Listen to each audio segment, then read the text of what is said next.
श्रीमान् वेङ्कटनाथार्यः कवितार्किककेसरी वेदान्ताचार्यवर्यो मे सन्निधत्तां सदा हृदि गुरुभ्यः तद्गुरुभ्यस्य नमो वाकमदीमहे ऋणीमहे च तत्राद्यौ दम्पती जगदाम्पती ज्ञानानन्दमयं देवं निर्मलस्फटिकाकृतिम् आधारं सर्वविद्यानां हयग्रीवमुपास्महे वेदान्तगुरुमुखार्जितवागीशपदारविन्दमधुपालिन् श्रीब्रह्मतन्त्रकलिजिन्मणिमालां वन्दिशीयसुमहार्गाम् उपवीतिन ऊर्ध्वपुण्ड्रवन्तं त्रिजहत्पुण्यफलं त्रिदण्डहस्तं शरणागतसात्तवाहमीडे सिकया சேகரினம் பதிம் யதீனாம்.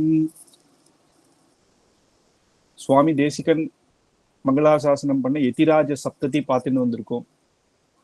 ஆச்சாரிய சார்வபௌமரான சாக்ஷாத் ஸ்ரீ ராமானுஜரை பத்தி போன வாரம் பார்க்கும் பொழுது ராமானுஜருடைய அடியார்கள் எப்படி பரஸ்பரமாக ஹரிபக்த தாஸ்ய ரசிகாக பரஸ்பரம், ஹரிபக்த தாசர்கள் எப்படி பரஸ்பரமா இருந்து ஒவ்வொருத்தர் தாச அனுபவம் பண்ணி பகவத் அனுபவம் ஆச்சாரிய அனுபவம் பண்ணிட்டு இருப்பா அப்படின்றது வரைக்கும் போன வாரம் பார்த்தோம்.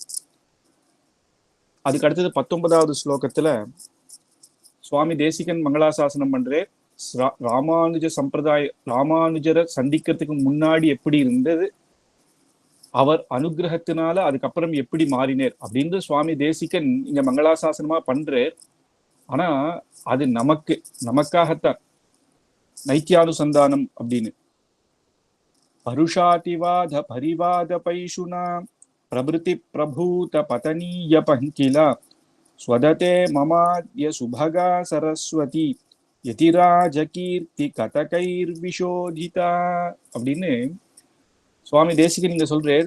ஸ்ரீ பகவத் ராமானுஜர் உடைய கீர்த்தி தெரிஞ்சுக்கிறதுக்கு முன்னாடி எப்படி இருந்தது அப்படின்னா, அவருடைய சொற்கள் அவர் பேசும் பொழுது இல்ல அவர் இன்னொருத்தர் கூட பேசும்பொழுது எப்படி இருக்குன்னா, பருஷாதி அதிவாதம், பருஷா அதிவாதமாக இருக்குமா. இன்னொருத்தர் கிட்ட பேசும் பொழுது அதிவாதம் பண்ற மாதிரியும், சொற்கள்லாம் மற்றவர்களை கஷ்டப்படுத்துற மாதிரி, நம்ம சொல்ற சொற்கள் ஒவ்வொன்றுமே இன்னொருத்தரை கஷ்டப்படுத்துற மாதிரி இருக்கான். வாத பரிவாத பைசுனா அப்படின்னு இன்னொருத்தரோட வாதம் அப்படின்னு வந்தாலே பர்சனலா அவளை அட்டாக் பண்ற மாதிரி ஆயிடுறது.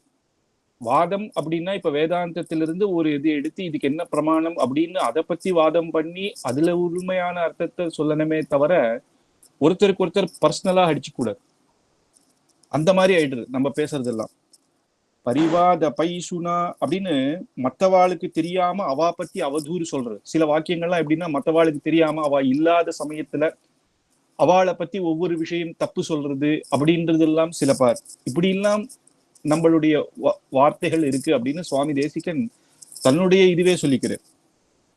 பிரபிருதி பிரபூத அப்படின்னு சொல்லும் பொழுது பிரபிருத்தி அசுரர்களுக்கு இருக்கிறதான ஒரு குவாலிட்டிஸ் நம்மளுக்கும் வந்துடுறது. பேசும் பொழுது அசுரர்கள் தான் இன்னொருத்தரை கஷ்டப்படுத்துற மாதிரி புண்படுத்துற மாதிரி பேசுறதும், வாதத்தை வாதமா பார்க்காம அவளை பர்சனலாக பேசக்கூடாத பண்றதும், நம்ம ஜெயிக்கிறதுக்காக என்ன வேணா பேசி அவளை திட்டி வரமுடாம பண்றதும் இப்படி எல்லாம் பண்றான். பிரபிருதி பிரபூத பதனீய பங்கிலா அப்படின்னு பண்ற பாவங்கள் நம்ம சொல்ற சொற்கள்லயே மனசாலையும் வாக்குனாலையும் சொல்றது எல்லாமே என்னன்னா நரக்கத்துக்கு நமக்கு கண்டிப்பா நரக்கம் உண்டுப்பா, இப்பேற்பட்ட அந்த மாதிரி நம்ம பேசுறோம் அப்படின்னு போக்க முடியாத பாவங்களாக இருக்கு. இதுக்கு நிச்சயம் நரக்கம் உண்டு. நம்ம பண்ற இந்த பேச்சிலிருந்து நரக்கம் இல்லை அப்படின்னு சொல்ல முடியாது. கண்டிப்பாக நமக்கு நரக்கத்துல தண்டனை உண்டு. அந்த மாதிரியாக இருக்கான் ராமானுஜருடைய பெருமை தெரிஞ்சுக்கிறதுக்கு முன்னாடி. அதுக்கப்புறம் யதிராஜ கீர்த்தி கதகைர் விஷோதிதா அப்படின்னு ராமானுஜருடைய கீர்த்தி தெரிஞ்ச பிற்பு எப்படி இருக்குன்னா, ஸ்வததே மமாத்ய சுபகா சரஸ்வதி, சரஸ்வதின்றது தன்னுடைய பேச்சு. அந்த தன்னுடைய பேச்சு எல்லாமே எல்லாருக்கும் திருப்திப்படுத்துற மாதிரி. ஸ்வததே இப்போ மமாத்ய இப்ப என்னுடைய பேச்சுக்கள் சரஸ்வதினாலும் இந்த இடத்துல அவர் சொல்றது நம்மளுடைய வாக்குகள் ராமானுஜருடைய பெருமையை தெரிஞ்சதுக்கு அப்புறம் நம்ம பேசுற ஒவ்வொரு விஷயமும் எல்லாருக்கும் ருச்சியாகவும் அனுபவமாகவும். ஏன்னா நம்ம ராமானுஜரை பத்தி தெரிஞ்சின்ற உடனே நம்ம என்ன பேச போறோம், பகவத் அனுபவம் பாகவத அனுபவம் தானே. அப்போ அது பேசும்போது ஒருத்தருக்கு ஒருத்தர் இன்னொருத்தர் கேட்கும் பொழுதே ஆஹா இவர் எப்படி பேசுறாரு பத்தியா அப்படின்னு குளிர்ச்சியாகவும் இருக்கான். அதனால ஸ்ரீ பாஷ்யக்காரருடைய பெருமை முன்னாடி நம்மளுடைய வாக்குகள்லாம் இன்னொருத்தரை தூஷணம் பண்ற மாதிரியும் இன்னொருத்தரை திட்டுறா மாதிரியும், அவ இல்லாதப்போ நம்ம அவதூறு பேசுறா மாதிரியும், நரகத்துக்கு போகக்கூடிய அத்தனை பாவங்களும் பண்ணியிருந்தோம். ஆனா ராமானுஜருடைய பெருமை தெரிஞ்ச பின்னு நம்மளுடைய வார்த்தைகள் அவ்வளவு ருச்சியாக மற்றவாளுக்கு மாறுறது அப்படின்னு சுவாமி தேசிகன் இங்க தன்னையே தான் சொல்லிக்கிறார். ஆனா இது நைத்தியானுசந்தானம். சுவாமி தேசிகன் எப்பேற்பட்ட ஆச்சாரியர், நமக்காக இதை சொல்றார் அப்படின்னு நம்ம வச்சுக்கணும். இத நல்லா யோசிச்சு பார்த்தா நமக்கே தெரியும். இது ஒன்றும் சுவாமி தேசிகன் தனியா எடுத்து சொல்லலை. நம்மளே பாருங்க, சின்ன வயசுல இருந்து எப்படி இருந்தோம், நம்மளுடைய ஃப்ரெண்ட்ஸு கூடயும் நம்ம இதுல பேசிக்கும் போது ஒருத்தருக்கு ஒருத்தர் எப்படி பேசியிருந்தோம், வாடா போடா அப்படின்னு தானே நம்ம பேசுறதோ, நம்ம ஒருத்தருக்கு ஒருத்தர் திட்டுறதோ, அவளை இந்த மனசு புண்படுத்துமா அப்படின்னு தெரியாத பேசுறதோ, இப்படி எல்லாமே இருந்தது இல்லையா?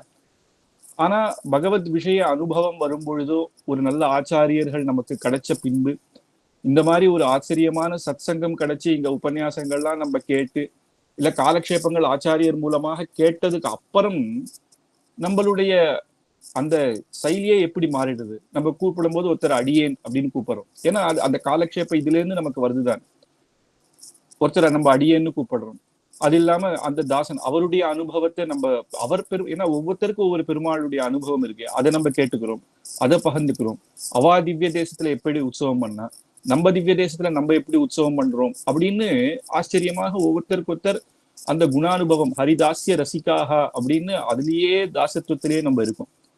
அப்படி நம்மளை மாத்திடுறது. அதனாலதான் இந்த சித்தாந்தம்ன்றது ஒண்ணு. ராமானுஜர் விசிஷ்டாத்வைத சித்தாந்தத்தை ஸ்தாபனம் பண்ணேர் அப்படின்றது ஒண்ணு. அதை நம்ம அதுக்கு முன்னாடி இருக்கிறவர்கள்லாம் அந்த விசிஷ்டாத்வைத சித்தாந்தம் அப்படின்ற விஷயம் இருந்தது. அதை லோகத்துல ஸ்தாபனம், சரஸ்வதி பீட்டத்துல போய் ஸ்தாபனம் பண்ணு. அதுல முக்கியமாக அவர் சொல்றது என்ன, பரபிரமம் வேற, நம்மெல்லாம் ஜீவாத்மா, நம்மளுடைய தாசத்துவம் அப்படின்றது அதுல நிரூபணம் பண்றது. அதனால இந்த 3 தத்துவமாக பிரிக்கிறார். ஜீவாத்மாவிலேயே சரீரம் வேறு, ஆத்மா வேறு, அப்புறம் ஈஸ்வரன் வேறு அப்படின்ற 3 தத்துவங்களை எடுத்து கொடுக்கிறார். அப்போ அந்த நம்மள ஜீவாத்மா எப்படி பரமாத்மா கிட்ட இருக்கணும், எப்படி தாசானுபவம் இருக்கணும் அப்படின்றது சொன்னா மட்டும் போறாது இல்லையா? அதை அனுபவத்திலேயே கொண்டு வர சுவாமி ஸ்ரீ பாஷ்யக்காரர் 120 வருஷம் சொச்சம் இந்த பூமியில அவதாரம் பண்ணி இங்க இருந்திருக்கார்.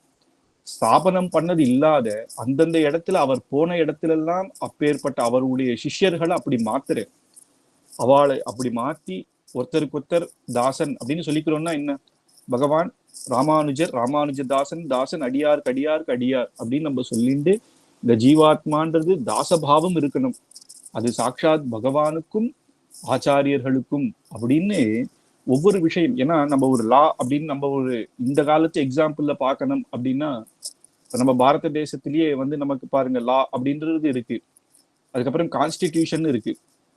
அது இருந்து அதை ஒரு புஸ்தகம் தயார் பண்ணி சைன் பண்ணிட்டா போருமன்னா, அதை நடைமுறையில கொண்டு வருதுதான் பெரிய விஷயம். டிராபிக் ரூல்ஸ் அப்படின்னா எதுக்காக டிராபிக் ரூல்ஸ் எல்லாம் போடுறாங்கன்னா, எந்த இடத்துலயும் ஆக்சிடென்ட் ஆகக்கூடாது, நம்ம பாட்டுக்கு போகலாம், ஒருத்தருக்கு ஒருத்தர் எப்படி நம்ம ஒரு சிக்னல் இருக்கு, அந்த சிக்னல் இப்படி ரைட் காமிச்சா ரைட்ல திரும்ப போறான்னு தெரியும் அப்படின்னு சில ரூல்ஸ் எல்லாம் நமக்கு வைக்கிறதுக்கு காரணம் என்ன அப்படின்னா, அந்த எந்த ஒரு அந்த ரோட்ல எந்த ஆக்சிடென்ட்டும் இல்லாத இருக்கிறதுக்கு. அந்த ரூல் புக் மட்டும் பண்ணி வச்சா போறாது இல்லையா, அதை அவேர்னஸ் கொண்டு நடைமுறையில கொண்டு வரணும்.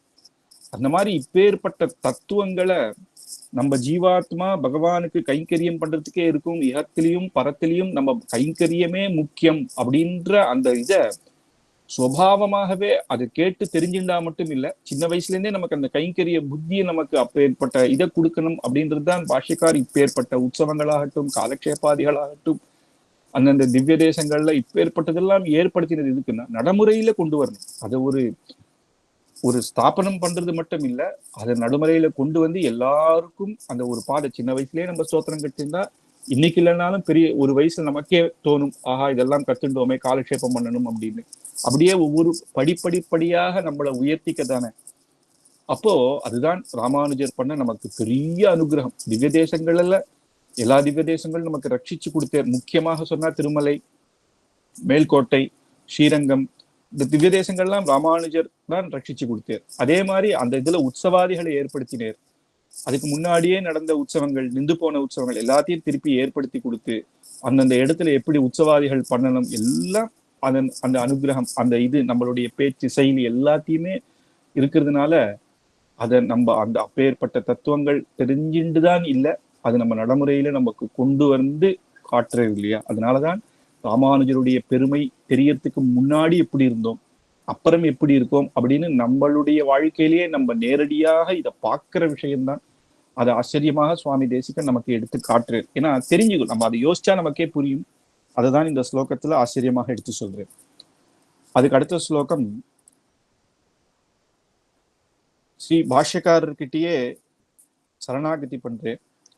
அனுகல்பூத முரபித்வதம் சதாம் அஜஹத் திரிவர்கம் அபவர்க வைபவம் சலச்சித்த விருத்தி வினிவர்த்தனௌஷதம் சரணம் யதீந்திர சரணம் விரணீமஹே அப்படின்னு சாட்சாத் ராமானுஜருடைய திருவடியில சரணாகதி பண்றது. சரணம் யதீந்திர சரணம் விரணீமஹே அப்படின்னு அவருடைய திருவடியை நான் பற்றி கொண்டேன். அப்படி எப்பேற்பட்டவர்னா அனுகல்பூத அனுகல்பூத அப்படின்னா முரபித்வதம் சதா முராரி சாட்சாத் பகவானுடைய திருவடி கூட அனுகல்பூத அப்படின்னா ரெண்டாவது பட்சம், அவ்வளவு முக்கியம் இல்லையா?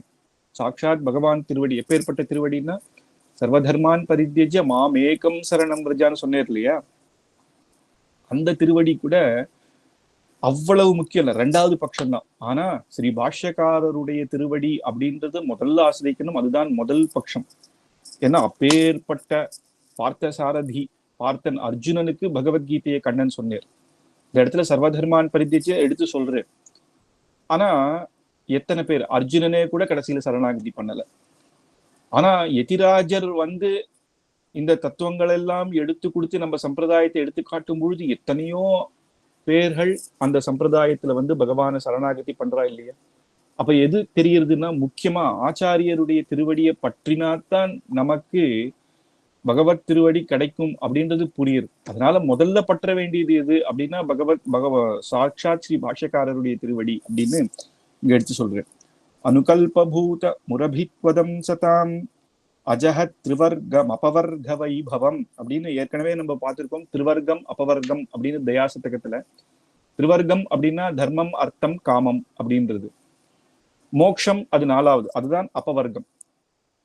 அங்க இந்த ராமானுஜருடைய திருவடியே இந்த தர்ம அர்த்த காம மோட்சம் எல்லாத்தையும் கொடுக்கக்கூடிய எது புருஷார்த்தம் அப்படின்றதுல நிறைய பேருக்கு சண்டை வருது. தர்மமா அர்த்தமா காமமா மோட்சமா அப்படின்னு. மோட்சம் இந்த இதுல இருந்தா என்ன, எல்லாம் கஷ்டங்கள் தானே அப்படின்னு சில பேர் சொல்றாங்க. தர்மம் தான் முக்கியம், தர்மத்துல இருக்கிறதே முக்கியம். அதுக்கு உதாரணமும் நம்ம பார்த்துருக்கோம். ராமர் என்னதான் இருந்தாலும் தசரதர் அப்பாவினுடைய வாக்க காப்பாற்றணும் அப்படின்னு தர்மத்துக்காக தன்னுடைய ராஜ்யத்தையும் இழந்து 14 வருஷம் வனவாசத்துக்கு போனேர். ஆனா லக்ஷ்மணன் சொல்றாரு அர்த்தம் தான் முக்கியம், முதல்ல ராஜ்யத்தை சம்பாதிங்க. அதே அப்பா தானே திருப்பி சொல்றாரு வானா அப்படின்னு சொல்றாரு இல்லையா? நான் என்ன வேணா ஜெயில போட்டு நீ ராஜாவாயிடுன்னு தசரதர் ஒரு இடத்துல சொல்லிட்டு.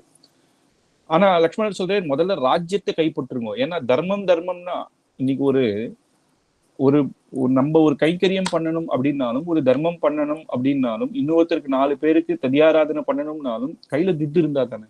இப்ப முதல்ல அதை சம்பாதிச்சிருங்க, அதுக்கப்புறம் தர்மத்தை பண்ணலாம். தானா பவர் இருக்கும். காட்டுக்கு போனா அப்புறம் என்ன இருக்கு? அதுக்கப்புறம் நான் தர்மத்தை எப்படி ரட்சிக்க முடியும்? அதனால இது பண்ணும் அப்படின்றது. அப்ப அர்த்தம் முக்கியம்ன்ற. நான் லக்ஷ்மணர் சொல்ற அர்த்தம் வேற. எதுக்குன்னா சம்பாதிக்கிறது, எதுக்குன்னா நல்லது பண்ண அந்த அர்த்தத்துல. ஆனா சாட்சாத் பகவத் ராமானுஜருக்கு என்ன பிடிச்சிருக்கு அப்படின்னா தர்மமும் இல்லையாம், அர்த்தமும் இல்லையாம், காமம் அப்படின்னா கண்ணனுக்கே ஆமது காமம் அப்படின்னு திருவரங்கத்த முதனார் ராமானுஜ நூற்றந்தாதியில எடுத்து சொல்றாரு.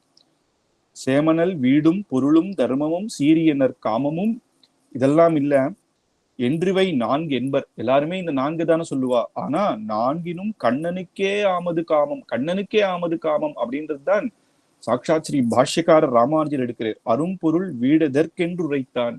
அப்ப தர்மம் அர்த்தம் காமம் மோட்சம் கூட அவசியம் இல்லை, கண்ணனுக்கே ஆமது காமம் இருந்தா போதும் அப்படிங்கிறார். வாமனன் சீலன் ராமானுஜன் இந்த மண்மிசையே அப்படி. அதை வைத்துதான் இந்த ஸ்லோகத்தையும் சுவாமி தேசிகன் மங்களாசாசனம் பண்றார்.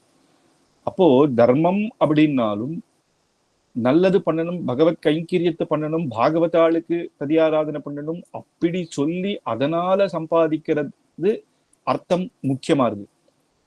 அந்த தர்மமே பண்ணணும்ன்ற எண்ணமும் நல்லது. ஆனா இந்த காமம் அப்படின்றது ஆசை இல்லையா?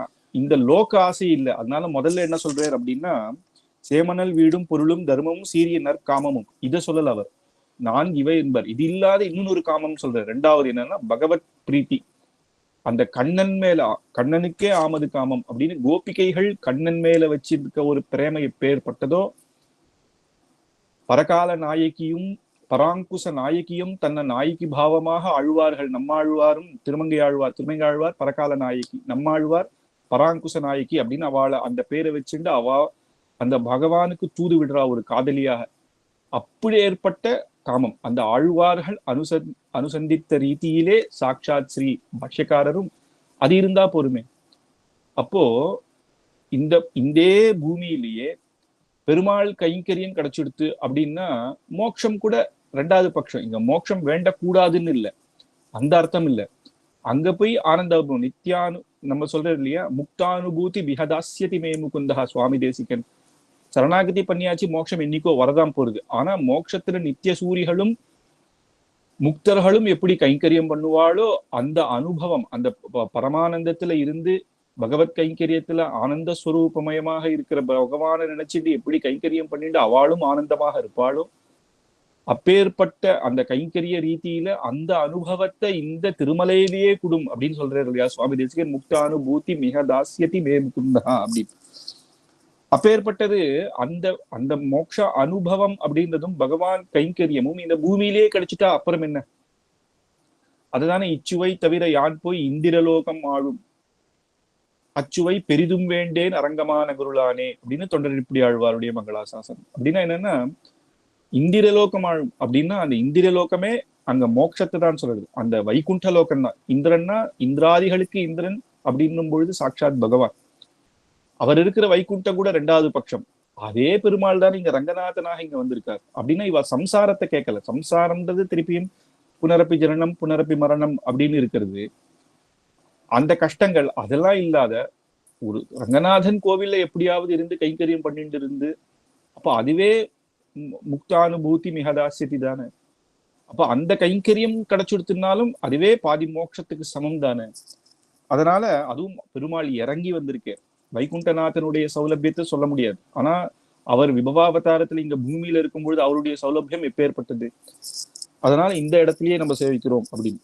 அதனால மக்களுக்கு ஒரே எப்பயுமே ஒரு மனசு மாறிண்டே இருக்கும், மைண்டு மாறிண்டே இருக்கும். எதுப்பா தர்மம் முக்கியமா, இல்ல நம்ம சம்பாதிக்கிறது தான் முக்கியமா, இல்ல ஆசை வந்துட்டே இருக்கு, ஏதோ ஆசை, இது லோக ரீதியான ஆசை.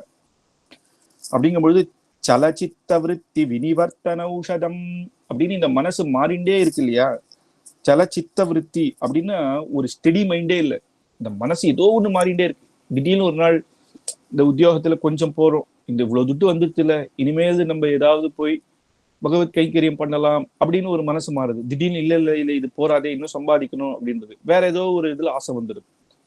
அப்படி மாறி மாறி மாறி இந்த ஸ்டெடி மைண்டே இல்லாத இருக்கிறவாளுக்கு ஒரு ஔஷதம், ஒரு மருந்தாக இருக்கிறது என்ன அப்படின்னா ஸ்ரீ பாஷ்யக்காரருடைய சரணம். அப்படி இன்னும் சுவாமி பரவாக்கோட்ட சுவாமி சொல்லும்போது சொல்றார், பகவான சரணாகதி பண்ணணும்னா கூட 2 திருவடியும் சேர்த்து பற்றணுமாம்.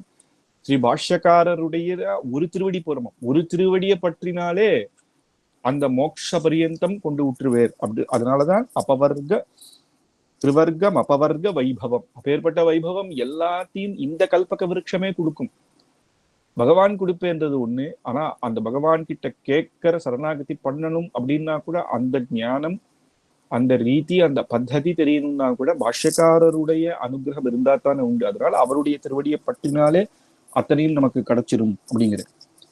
அதான் ஒரு சின்ன உதாரணமாக பரவாக்கோட்ட சுவாமி இதை எடுக்கும் பொழுது, திருநாராயணபுரத்துல ஸ்ரீ பகவத் ராமானுஜர் எழுதியிருந்தார். அப்போ நிறைய சிஷ்யர்கள் இருந்தா. அங்க ஒரு பாகவதர், அவர் தினமும் ராத்திரி கோவில் கிட்ட போய் பாட்டு பாடுவாராம். ஆச்சரியமா பகவத் கீர்த்தனை எல்லாம் பண்ணுவார். அதுக்கு சம்பத்குமாரர் அவரே, ராமப்பிரியன் அவரே அதுக்கு நர்த்தனம் ஆடுவாராம். அப்படி நர்த்தனம் ஆடுவார். அப்போ அவர் வரும்பொழுது ஒருத்தர் கேட்டாராம், சுவாமி இங்க இருக்கிறவாளுக்கு எல்லாம் ராமானுஜர் சிஷ்யர்கள்லாம் அங்க இருந்தா இல்லையா, நீர் போய் பெருமாள் கிட்ட கேளும், இவாளுக்கெல்லாம் மோட்சம் உண்டா அப்படின்னு. அவர் தான் பேசுவாரே பெருமாள் கிட்டே. ராத்திரி போய் கேட்டாராம், ராமானுஜர் சிஷ்யர்கள் ராமானுஜருக்கெல்லாம் மோட்சம் உண்டானா, அது உண்டே, கண்டிப்பாக உண்டே, இதுல என்ன சந்தேகம் அப்படின்னாராம். அதுக்கப்புறம் அடுத்த நாள் போய் சொன்னச்ச திருப்பியும் கேட்டாலாம், உமக்கு மோட்சம் உண்டா, அந்த அந்த பாகவதற்கு உமக்கு மோட்சம் உண்டான்னு பெருமாள் கிட்ட கேளுமே. எனக்கு என்ன குறைச்சல், நான் தான் பகவானுக்கே பாட்டு பாடுறேன், அவர் தான் நர்த்தனம் ஆடுறேன், இதுக்கு மேல என்ன? அவருக்கு வந்து தன்னுடைய பாட்டுக்கு பகவானே நர்த்தனம் ஆடுறேன் அப்படின்றதுனால அங்க ராமானுஜர் இருக்கும் பொழுது அங்க போய் அவரை சேவிக்க மாட்டேறான். பெருமாளே நம்ம கிட்ட இருக்கும்போது நம்ம என்ன இன்னொருத்தர் ஆசிரியக்கணும்னு அப்படி இருந்தேறான். அதனாலதான் அங்க இருக்கிற ஒரு சிஷ்யா போய் கேட்க சொன்னாராம். போய் கேட்டாராம், எனக்கு மோட்சம் உண்டா அப்படின்னு. அதுக்கு பகவான் சொன்னாராம், நீர் பாடினேர், நான் நர்த்தனம் ஆடிட்டேன், அவ்வளவுதானே, அதுக்கப்புறம் என்ன மோட்சம் கேட்கிறார் அப்படின்னு. இல்ல சுவாமி, என் பாட்டுக்கு நீர் நர்த்தனமே ஆடுறார், மோட்சத்தை கொடுக்க மாட்டேறாங்க. அது கிடையாது, உன் பாட்டுக்கு இதுதான் பலன் ஆயிடுத்தே. சரணாகதி அப்படின்னா அது பெரிய வீடுப்பா. அது பண்ணணும்னா நீ போய் அந்த ராமானுஜர் ஆசிரை, அவர்கிட்ட தெரிஞ்சுக்கோ எப்படி சரணாகதி பண்ணணும் அப்படின்னு. ஆச்சாரியன் மூலமாக சரணாகதி பண்ணணும் அப்படின்றதுனாலதான் அப்பதான் அவரே நினைச்சாராம், ஆஹா, பெருமாளே நேர பேசுறதை விட ஆச்சாரிய கட்டாட்சம் இருந்தா தான் மோட்சம் அப்படின்றது. அதனால அவர் போய் பெருமாளை சேவிச்சார் அப்படின்னு ஆச்சரியமாக அந்த உதாரணத்தோடு எடுத்து சொல்றார். அதனால உடையவர் திருவடியே நமக்கு பற்று அப்படின்னு ஒரு திருவடி இருந்தாலும் மோட்ச பரியந்தம் நமக்கு எதிராஜர் அனுகிரகம் பண்ணுவேர் அப்படின்றதையும் எடுத்து இந்த ஸ்லோகத்துல சுவாமி தேசிகன் இந்த குணானுபவம் பண்ற. அப்புறம் அப்பேற்பட்ட உடையவர் ஸ்ரீ பாஷ்யக்காரருடைய திருவடியை அடைஞ்சா இல்லையா, அவா எப்பேற்பட்டவா அப்படின்னு அவளுடைய பெருமை சொல்ற 21வது ஸ்லோகத்துல, ஸ்வசிதா அவதூத பரவாதி வைபவஹ நிகமாந்தநீதி ஜலதே ஸ்தலஸ்பிருசஹ பிரதிபாதயந்தி கதிமாபவர்கிகீம் யதி சார்வபௌம பதசாத் கிருதாசயாஹ அப்படின்னு அந்த உடையவர் திருவடி ஆசிரியிச்சவர்கள் அப்படிங்கும் பொழுது ஸ்வசிதா அவதூத, அவளுடைய மூச்சு காற்று பட்டாலே பிரதிவாதிகள், இதர மத்தங்கள்லாம் இதர மத்தக்காரா நான் வாதம் பண்றேன்னு வரவாள்லாம் பயந்து ஓடிடுவாளாம். அப்பேற்பட்ட ராமானுஜர்னு இல்லை, ராமானுஜருடைய சிஷ்யர்கள், அவருடைய பூர்ண கடாட்சம் பெற்றவர்களுடைய மூச்சு காற்று இருக்கிற இடத்துக்கு கூட இதர மதம் அப்படின்னா என்னன்னா, நம்ம வைதீகமான மதத்தை புறனாக மாற்றி சொல்லக்கூடியவா அந்த இடத்துலயே இருக்க மாட்டாளாம், பயந்து ஓடிடுவாளாம். நிகமான் தனீதி ஜலதே ஸ்தலஸ்பிருசாக அப்படின்னு உபனிஷத் விசாரங்கள். நிகமாந்த அப்படின்னா நிகமாந்த தேசிகன்னு சொல்லியா உபனிஷத், அப்பேற்பட்ட ஒரு பெரிய வேதாந்தாச்சாரியன்னு சொல்லுவோம். அப்பேற்பட்ட வேதாந்தத்துக்கு விசாரம், அதனுடைய கருத்துகள்லாம் அப்படி தெரிஞ்சவாளாம் ராமானுஜருடைய திருவடியை பற்றினவா. அத வந்து என்ன சொல்ற, ஸ்தலஸ்பிருசாக அப்படின்றது வேதாந்தமே ஒரு பெரிய சமுத்திரம். ஆனா அப்பேற்பட்ட சமுத்திரத்தையும் ஸ்ரீ பாஷ்யக்காரருடைய அனுகிரகத்தை பெற்றவா அந்த சமுத்திரத்தினுடைய அளவு பூர்த்தியா தெரிஞ்சுட்டாளாம். அப்படின்னா கீழே அடியில போய் தொட்டுட்டா அப்படின்னா அது எவ்வளவு ஆழம்ன்றதோ அதனுடைய தத்துவங்கள் வேதாந்தத்துல சூத்திரங்கள் சொல்ல சொல்ல சொல்ல அவ்வளவு இருக்கு. அலைகள் மாதிரி எத்தனையோ இருக்கு. அதனுடைய அர்த்தங்கள்லாம் அப்படி கரை கண்டுட்டா அப்படின்னு சொல்றோம்ல, அவ்வளவும் சாறு போல எடுத்துட்டாலாம். ஏன்னா அது வந்து பகவான் அந்த ராமானுஜரை ஆசிரியிச்ச அவருடைய அனுகிரகத்தை பெற்றதுனாலே. இப்ப நமக்கு எப்படின்னா ராமானுஜருடைய சிஷ்யர்கள் அந்த பரம்பரையில வந்த ஆச்சாரியர்களுடைய அனுகிரகம் வந்தாலே போதும், அது ராமானுஜருடைய அனுகிரகம் நமக்கு கிடைச்சிடும். அப்பவே அந்த வேதாந்த அர்த்தங்கள் அத்தனையும் நமக்கு தெரிஞ்சிடும் அப்படின்னு கரை கண்டுட்டா அப்படின்றது. இதுல சுவாமி தேசிகன் சொல்ற தயாசதகத்துல சொல்லும் பொழுது தயை அப்படின்றதே ஒரு பெரிய சமுத்திரம். மகாம்புராசௌ பிராச்சேதசா பிரபுத்தையோப்பி அப்படின்னு சொல்லும் பொழுது அந்த இடத்துல சொல்றேன், பகவானுடைய தயை சமுத்திரம் போல அங்க வால்மீகி மகர்ஷிகள்லாம் கரையில தான் இருக்கா, ஆனா நான் உள்ள இறங்கிட்டேன், அத ஆழத்தை பார்க்க முடியல, எப்படி என்ன வெள்ள வருது அப்படிங்கிற அந்த இடத்துல என்னன்னா அனுபவம், தயா அனுபவம் அப்பேற்பட்டது. இது உள்ள பூந்துட்டா திருப்பி வெளில வர முடியாதுன்னு. ஆனா இங்க உபனிஷத்துக்களுடைய அர்த்தங்களை கரை கன்றுவான்ற அப்படின்னா அங்க இது தயையே சொல்லல, பகவான் தயை இன்னும் கிடைக்கிறது கஷ்டம். ஆனா வேதாந்த அர்த்தங்கள் அப்படின்னா என்னன்னா, பெருமாளுடைய தயையை நம்மளால பூர்த்தியாக தெரிஞ்சுக்க முடியாதுன்னு ஒருத்தன் சொன்னான்னா அவன் தான் தெரிஞ்சுட்டு இருக்கான்னு அர்த்தம். எனக்கு எல்லாம் தெரியும், பெருமாளை பத்தி பூர்த்தியா தெரியும் அப்படின்னு அனுகிரகம், எனக்கு பெருமாளுடைய தயை பூர்த்தியா தெரியும் அப்படின்னு நினைக்கிறவனுக்கு ஒண்ணுமே தெரியலன்னு அர்த்தம். ஏன்னா அவருடைய தயை அளவில்லாததுன்னு அர்த்தம். அப்படி ஆனா இந்த வேதாந்த அர்த்தம் அப்படி கரை கண்டுருவான்னு நீங்க சொல்றேன்னா, அப்ப ராமானுஜருடைய சிஷ்யர்கள் ராமானுஜருடைய அனுகிரகம் எப்பேற்பட்டதுன்னு பார்க்கணும். அவருடைய அனுகிரகம் இருந்தா இந்த வேதாந்த சூத்திரங்களுக்கு அத்தனைக்கும் இந்த சரியான பாதராயணர் என்ன இது பண்ணேரோ அவருடைய ஹிருதயங்கள் அதெல்லாம் நம்ம தெரிஞ்சுட்டு அதுக்கு தகுந்த மாதிரி பகவான சரணாகதி பண்ணி. ஏன்னா சில பேர் பிரம்மமே தான் இந்த ஜீவாத்மாவாக ஆறுது அப்படிங்கிறார், அது உபாதினால ஆறுதுன்னு சில பேர் சொல்றார். அஜ்ஞானத்தினால ஆறுதுன்னு சில பேர் சொல்றா. அது பரபிரம்மத்தினுடைய இதுவே அப்படிதான். எப்படி ஒரு சமுத்திரம் போல பரிமாற்றம் வந்துட்டேதான் இருக்கும். பரமாத்மாவே சில இடத்துல ஜீவாத்மாவா ஆயிடுவே. அப்புறம் அந்த ஞானம் வந்துடுச்சுனால அவ இது பண்ணா திருப்பியும் பரமாத்மா ஆயிடுவான்லாம் சொல்றா இல்லையா? அப்படி இல்ல அப்படின்னும் நம்ம ஜீவாத்மா வேற பரமாத்மா வேறதான். மோட்சம் போனா கூட அவருக்கு கைங்கரியம் பண்ணதான் இருக்கும். ஜீவாத்ம ஸ்வரூபமே கைங்கரியம் அப்படின்னு அந்த வேதாந்தத்துக்கு அர்த்தங்கள் எல்லாம் அழகாக எடுத்து கொடுத்தவர். அதனால நமக்கு அந்த ஞானம் அப்பேற்பட்டது கிடைச்சிடும். அது பகவான் ராமானுஜருடைய அனுகிரகத்தினாலேயே. அதனால நமக்கு ஞானம் சித்திச்சிரும்ன்றது ஒண்ணு. சரியான வேதாந்தத்துல சொல்லப்பட்ட சரியான அர்த்தங்கள் நமக்கு சித்திக்கும். ரெண்டாவது, அந்த பிரதிவாதிகள் நம்மள கிட்டே இருக்க மாட்டா அப்படின்ற பெருமை ராமானுஜர் அனுகிரகம் பெற்ற சிஷ்யர்களுக்கு உண்டு. பிரதிபாதயந்தி கதிமாபவர்கிகி அப்படின்னு அவ சிஷ்யாளுக்கு அது மட்டும் இல்ல, அவ தெரிஞ்சிப்பான்றது ஒரு பக்கம். ராமானுஜர் சிஷ்யர்களுக்கு சகல ஞானமும் உண்டு. அவளுடைய சிஷ்யர்களுக்கு அந்த வேதாந்தத்தினுடைய சரியான அர்த்தத்தையும் போதிக்கக்கூடிய அளவுக்கான இது. ஏன்னா சில பேர் நல்ல ஞானியா இருப்பான், இன்னொருத்தரால சொல்லித்தர முடியாது அவளுக்கு. அந்த கெப்பாசிட்டி, டீச்சிங் கெப்பாசிட்டின்றது தனி. சில பேருக்கு ஒண்ணுமே தெரியாது, ஆனா நல்லா பேசுவா, அதுவும் வியர்த்தம். நல்ல தத்துவங்கள் தெரியாம நல்லா பேசி என்ன பிரயோஜனம்? அப்போ ஒரு அரசியல்வாதி பேசுற மாதிரிதான், நான் இதை பண்றேன் அதை பண்றேன்னா ஒண்ணும் இல்லை கடைசியில. ஆனா தத்துவங்களையும் தெரிஞ்சிருக்கணும், அதை சிஷ்யர்களுக்கு எப்படி சொல்லணும்னு இருக்கும். ஏன்னா ஆச்சாரியர்களே பார்த்தா நிறைய சிஷ்யா வருவா. அவா சிஷ்யாலேயே நல்ல ஓரளவுக்கு ஞானம் தெரிஞ்சவா, அவளுக்கு வேற மாதிரி சொல்லணும். ஒண்ணுமே தெரியாதவா புதுசா வரவா, அவளுக்கு வேற மாதிரி சொல்லணும். ஆனா அதெல்லாம் சரியாக சொல்லுவாளாம். அவளுக்கு எப்படி அந்த சிஷ்யர்களுக்கு எப்பப்ப என்னென்ன போதிக்கணும். எடுத்த உடனே வந்தவனுக்கு நான் ஸ்ரீபாஷ்யம் சொல்லித்தரேன் அப்படின்னு சொன்னா அது புரியாது. அப்போ அதுக்கு தகுந்த மாதிரி சின்ன சின்ன கிரந்தங்கள்லாம் சொல்லி சொல்லி சொல்லி ஒரு ஒரு படிப்படியா ஏற்றுவான். அந்த விஷயங்கள் அவனுக்கு அந்த ரிசீவிங் கெப்பாசிட்டின்றோம் இல்லையா, அதை கேட்கறதுக்கான அந்த அனுபவம், அந்த வயசு இருக்குமா, புரிஞ்சுப்புமா அப்படின்னு ஆச்சாரியர்களுக்கு தெரியும். அப்போ சின்ன சின்னது சொல்லி தந்து அதுக்கப்புறம் கூட இல்ல, ஆச்சாரிய அனுகிரகத்திலேயே தானா வந்துடும். அந்த மாதிரியான அந்த ஆச்சாரிய அனுகிரகம், அதுக்கு சின்ன சின்னது கத்துட்டே அவ திருவடியிலேயே இருந்து நம்ம கைக்கரியம் பண்ணா பெரிய விஷயங்களும் ரொம்ப சுலபமாக பிற்காலத்துல புரிய ஆரம்பிச்சிடும். அதனால இன்னொருத்தருக்கு சொல்லித்தர இதுவும் அவளுக்கு உண்டு. அதனால கதிமாப வர்க்கிகீம் அப்படின்னு வேதாந்தத்தினுடைய இன்டர்பிரிட்டேஷன், அந்த சாரங்கள் அத்தனையும் மற்றவாளுக்கும் சொல்லித்தரக்கூடிய அனுபவம் அவளுக்கு இருக்கு. யதி சார்வபௌம அப்படிங்கிற ராஜா சக்கரவர்த்தி. யதிகள் ராஜான்னா அந்த தேசத்துக்கு ராஜா, சக்கரவர்த்தினா பல தேச ராஜாக்கள் இவருக்கு கப்பம் கட்டுவா. அப்படின்னா ஸ்டேட் மினிஸ்டர், சென்ட்ரல் மினிஸ்டர் சொல்ற இல்லையா, ஸ்டேட்காரெல்லாம் இந்த சென்ட்ரலுக்கு ரிப்போர்ட் பண்ற மாதிரி யதி சார்வபௌம பதசாத் கிருதசயா அப்படின்னு அப்பேற்பட்ட அவர் திருவடியை அடைந்தவர்கள், அவர் அனுகிரகம் பெற்றவர்கள், அப்பேற்பட்ட ஞானிகள். ஏன்னா ஒரு ராஜாவை போய் அவரை ஸ்துதி பாடுறான், ஒரு ராஜா கிட்ட போய் அவரை ஸ்துதி பாடுறதோ அவருக்கு பிடிச்சது பண்றதோ. சில பேர் என்ன பண்ணுவா, ராஜா கிட்ட போய் கவிதை பாடுவா, இல்ல கலைகள் பாட்டு பாடுவா. ஒண்ணு ராஜாக்கு எது பிடிக்குமோ அதை தெரிஞ்சுட்டு அவ பாடத்துக்கு ஆளுக்கு என்ன பண்ணுவார், ராஜா நிறைய தனத்தை எடுத்து கொடுப்பார், இந்தா வச்சுக்கோ அப்படின்னு. அவரே இந்த சதஸுக்கு நீதாம்பா ஒரு வித்வான், சங்கீத வித்வான் அப்படின்ற அறிவிப்பேர், ஒரு போஸ்ட் கொடுப்பார், அவருக்கு நிறைய இதெல்லாம் கொடுப்பார், தானம் வீடு எல்லாத்தையும் கொடுப்பார், அவனுக்கு வேண்டியதெல்லாம் கிடைச்சிடும்.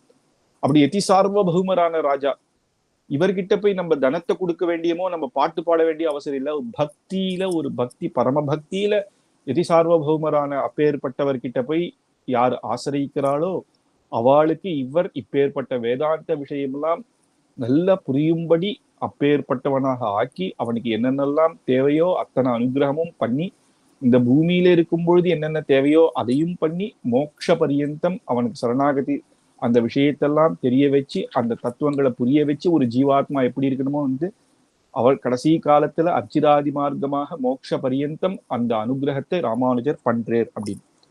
அதுதான் நீங்க ஆச்சரியமாக சொல்றேன். இதுக்கு உதாரணம் என்னன்னா, ராமானுஜருடைய சரித்திரத்திலேயே வரும். ராமானுஜருடைய சிஷ்யர் கூரத்தாழ்வார். கூரத்தாழ்வாருக்கு 2 குமாரர்கள், பராசர பட்டர், வேதவியாச பட்டர் அப்படின்னு. பராசர பட்டர் குழந்தையாக இருக்கார். அவர் குழந்தையாக இருக்கும் பொழுது ராமானுஜர வாதம் பண்ணணும் அப்படின்னு ஒரு பெரியவர், சர்வஜ்ஞ பட்டர் அப்படின்னு அவருக்கு பேர். சர்வஜ்ஞ எல்லாம் தெரிஞ்சவர் அப்படின்னு. அவர் ஒரு பல்லக்குல வரையறாம். அவர் எத்தனையோ பேர் வாதம் பண்ணி ஜெயிச்சிட்டார். அந்த அகங்காரத்துல இங்க யாரோ எதிராஜர்னு ராமானுஜர்னு பெருமையா பேசுறாளே ஒருத்தர் இருக்காராமே அப்படின்னு ஸ்ரீரங்கம் பக்கம் வந்துட்டு இருக்கு. அப்போ யார் அந்த ராமானுஜர், அவரோட வாதம் பண்ணி ஜெயிப்பேன் அப்படின்னு சர்வஜ்ய பட்டர் வரே அப்படின்னு அவர் கட்டியம்பாடின்னு போவா பல்லக்கில் ஏற்றி. அப்ப இந்த பராசர பட்டர் குழந்தையா, ராமானுஜர் அனுகிரகம் பெற்றவராச்சே, குருத்தாழ்வார் குமாரர் அப்படின்னா அந்த இடத்துல விளையாடிட்டு இருந்தாராம். அப்ப இவர் போகும்பொழுது அவ சொல்லிட்டே போனா சர்வஜ்ய பட்டர் அப்படின்னு உடனே இவர் நேர போனாராம். குட்டி குழந்தை, சுவாமி இறங்குங்கோ அப்படின்னாராம். இறங்கின உடனே அப்படியே மண்ணு கையில எடுத்து இப்படி எடுத்து காமிச்சாராம், இதுல எவ்வளவு மண் இருக்குன்னு சொல்லும் அப்படின்னு. அப்ப அவர் சொன்னாராம், என்னப்பா ஆகாசத்துல நட்சத்திரம் எவ்வளவு இருக்குன்னு எண்ண முடியுமா? கைக்குள்ள மண்ணுல எண்ண முடியுமான்னு எவ்வளவு இருக்குன்னு எப்படி சொல்ல முடியும் அப்படின்னாராம். அப்போ அந்த பராசர பட்டரான குழந்தை சொன்னாராம், ஒரு பிடி மண் இருக்குன்னு சொல்ல தெரியல, நீர் சர்வஜ்ஞரா அப்படின்னாராம். அப்ப அவர் பார்த்தாராம், ஒரு க்ஷணம் இந்த குழந்தை ராமானுஜர் அந்த இருக்கிற இடத்துல, அந்த பிரதேசத்துல அவருடைய சிஷ்யர்கள் கூட விட்டுடுங்க, அந்த இதுல ஒரு குழந்தையே இப்படி பேசிட்டேருன்னா எப்படி நான் போறது, எங்கேருந்து நான் வாதம் பண்ணி ஜெயிக்கிறதுன்னு அந்த பக்கமா திரும்பி ஓடிட்டேர் அப்படின்றது சரித்திரத்துல வரும். அந்த மாதிரி அப்பேற்பட்ட ராமானுஜருடைய பூர்ண கட்டாட்சம் பெற்றவர்கள் அந்த இடத்துல மூச்சு காற்றாக ஸ்வசிதா அவதூத பரவாதி வைபவாகான்னு பரவாதிகள்லாம் பயந்து ஓடிடுவா. அத்தனை வேதாந்த ஞானத்தையும் தெரிஞ்சு நன்கு கற்று அதை இருந்து பெருமாளுக்கு கைத்தறியம் பண்ணக்கூடியவா. அது மட்டும் இல்லாம அவ சிஷ்யர்களுக்கும் அவ கத்துண்டு அத்தனையுமே தெளிந்த அந்த ஞானத்தை கொடுப்பவர்கள் அப்படின்ற வரைக்கும் இந்த ஸ்லோகத்தை இன்னைக்கு பார்க்கலாம். கொஞ்சம் லேட் ஆனதுனால இதுவாயிடுச்சு 10 நிமிஷம். இதுக்கு இதுல இருந்து அடுத்த வாரம் பார்க்கலாம் அப்படின்னு பிரார்த்தனை பண்ணிட்டு முடிச்சுக்கிறேன். கவிதார்க்கிக சிம்ஹாய கல்யாண குணசாலினே ஸ்ரீமதே வெங்கடேஷாய வேதாந்த குரவே நமஹ. அடியே.